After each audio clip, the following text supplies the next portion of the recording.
ये 1980 की दहाई की बात है, जब मिस्र के मशहूर कारी अब्दुल बासित ने अपनी आंखों से देखा कुरान पाक का एक अजीब मौजज़ा बयान किया। कारी साहब फरमाने लगे कि ये इस वक्त की बात है जब जमाल अब्दुल नासिर मिस्र का सदर था। इसने रशिया का सरकारी दौरा किया।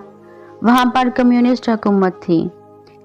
दुनिया इस सुर्ख इनकलाब से घबराती थी। दुनिया में इसको रीच समझा जाता था। आज तो इस सुपर पावर को अल्लाह ताला ने जिहाद की बरकत से सिफर पावर बना दिया है। जमाल अब्दुल नासिर मास्को पहुंचा।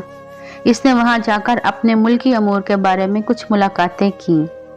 मुलाकात के बाद उन्होंने थोड़ा सा वक्त तबादला ख्यालात के लिए रखा हुआ था। इस वक्त वो आपस में गप्पे मारने के लिए बैठ गए। जब आपस में गप्पे मारने लगे तो इन कम्युनिस्टों ने कहा, जमाल अब्दुल नासिर, तुम क्या मुसलमान बने फिरते हो? तुम हमारी सुर्ख किताब को संभाल लो, जो कम्युनिज्म का बुनियादी माखज़ था।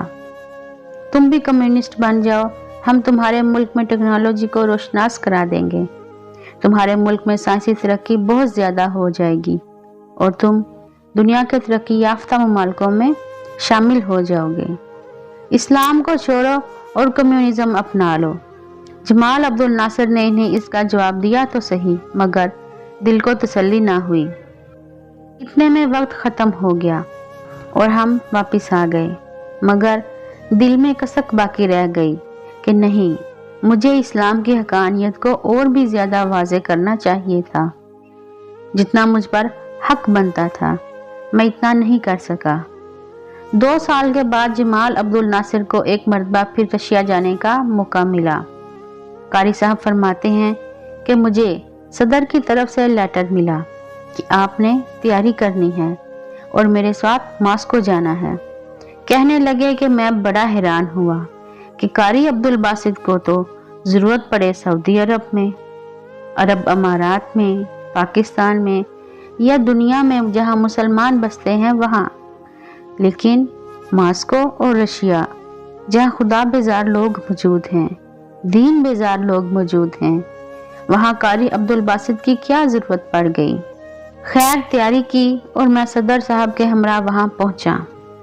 वहां उन्होंने अपनी मीटिंग मुकम्मल की। इसके बाद थोड़ा सा वक्त तबादला ख्यालात के लिए रखा हुआ था। फरमाने लगे कि इस मर्तबा जमाल अब्दुल नासिर ने हिम्मत से काम लिया और इनसे कहा कि ये मेरे साथी हैं जो आपके सामने कुछ पढ़ेंगे, आप ज़रूर सुनिएगा। वो समझ ना पाए कि ये क्या पढ़ेगा। वो पूछने लगे कि ये क्या पढ़ेगा। वो कहने लगे ये कुरान पाक पढ़ेगा। उन्होंने कहा अच्छा पढ़े। फरमाने लगे कि मुझे इशारा मिला और मैंने पढ़ना शुरू कर दिया। सूरह तौहा का वो रुकू पढ़ना शुरू कर दिया जिसे सुनकर किसी दौर में उमर बिन अब्दुल खिताब रज़ियल्लाहु ताला अन्हा भी ईमान ले आए थे। फरमाते हैं कि जब मैंने 2 रुकू तिलावत करके आंख खोली तो मैंने कुरान का मुजज़ा अपनी आंखों से देखा कि सामने बैठे हुए कम्युनिस्टों में से 4 या 5 आदमी आंसुओं से रो रहे थे। जमाल अब्दुल नासिर ने पूछा, जनाब आप रो क्यों रहे हैं? वो कहने लगे, हम तो कुछ नहीं समझे कि आपके साथी ने क्या पढ़ा है, मगर पता नहीं कि इस कलाम में कुछ ऐसी तासीर थी कि हमारा दिल मोम हो गया। आंखों से आंसुओं की लड़ियां बहने लग गईं और हम कुछ बता नहीं सकते थे कि ये सब कैसे हुआ। सुबहान अल्लाह, जो कुरान को मानते नहीं, कुरान को जानते नहीं, अगर वो भी कुरान सुनते हैं तो अल्लाह ताला इनके दिलों में भी तासीर पैदा कर देता है।